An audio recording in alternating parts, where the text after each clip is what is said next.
नमस्कार लेखक मित्रमैत्रिणींनो, मी ऑथर संगीता देवकर तुम्हा सर्वांचं मनापासून स्वागत करते।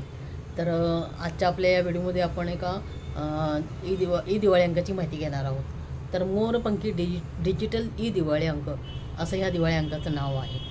तर त्यांना तुमच्याकडून कथा, कविता आणि लेख अशा प्रकारचं साहित्य हवं आहे। तर या साहित्यासाठी विषयाचं कुठलंच बंधन नाही आहे, फक्त तुमचं साहित्य हे लिखाणी स्वलिखित असावं एवढीच त्यांची अट आहे।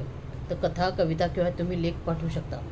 तर फक्त इथं त्यांनी कथेसाठी 1200 शब्दांची मर्यादा सांगितलेली आहे। म्हणजे कथा लिहायची ती 1200 शब्दापर्यंतच हवी, म्हणजे कमी नाही आहे आणि जास्तही नाही। म्हणजे 1000 शब्द झालेत मग ते चालतील का, किंवा माझे 1100 शब्द झालेत किंवा 1300 शब्द झालेत, तर असं नको आहे। फक्त 1200 म्हणजे अगदी शेवट ते 1200 शब्दापर्यंत कथेचा शेवट झाला पाहिजे।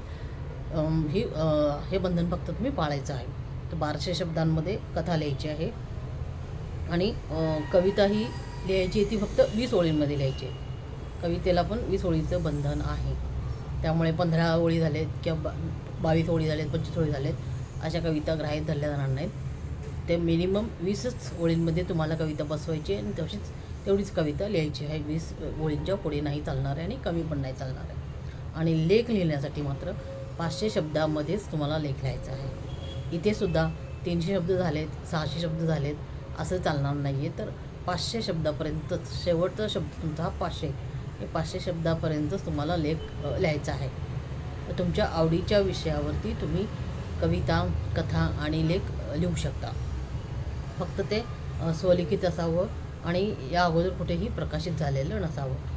तर तुम्ही जे साहित्य पाठवून द्या ना, त्याच्या कथा कवितेच्या शेवटी तुमचं संपूर्ण नाव आणि तुमच्या शहराचं नाव आणि मोबाईल नंबर तुमचा लिहायचा आहे। आणि प्रत्येक सदस्याने, प्रत्येक लेखकाने एकच साहित्य पाठवायचं आहे। म्हणजे तुम्ही एकतर कथा पाठवू शकता, लेख पाठवू शकता किंवा कविता पाठवू शकता। एक कथा, एक कविता असं पाठवायचं नाही आहे।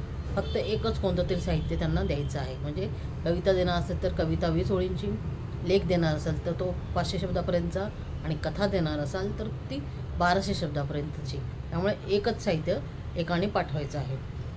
साहित्य निवड करण्याचा निर्णय हा पूर्णपणे संपादकांचा असेल आणि शुद्ध लेखन वगैरे व्याकरण हे सगळं ते तपासणार आहेत। त्यामुळं त्याची काळजी घेऊन तसं लिहा। शुद्ध लेखन आणि व्याकरण तुम्ही तपासून घ्या।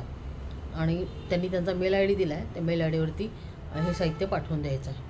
तर 29 सप्टेंबर 2024 म्हणजे या मंथ एंडपर्यंत हे साहित्य त्यांना पाठवून द्यायचं आहे। तर त्यांचा मेल ID मी डिस्क्रिप्शनमध्ये देते। तर मोरपंखी डिजिटल ई दिवाळी अंक यासाठी तुम्ही तुमच्या आवडीचं साहित्य नक्कीच पाठवून द्या। आणि 1200 शब्द किंवा शब्द मोजायचे कसे, तर त्यासाठी कोणते ॲप वापरले जाते ते मी डिस्क्रिप्शनमध्ये देते। त्या लिंकवर जाऊन तुम्ही तिथे तुमचं साहित्य टाकून किती शब्द झाले हे मोजू शकता।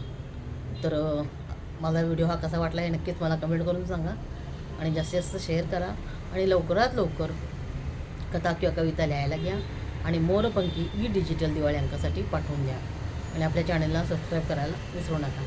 धन्यवाद।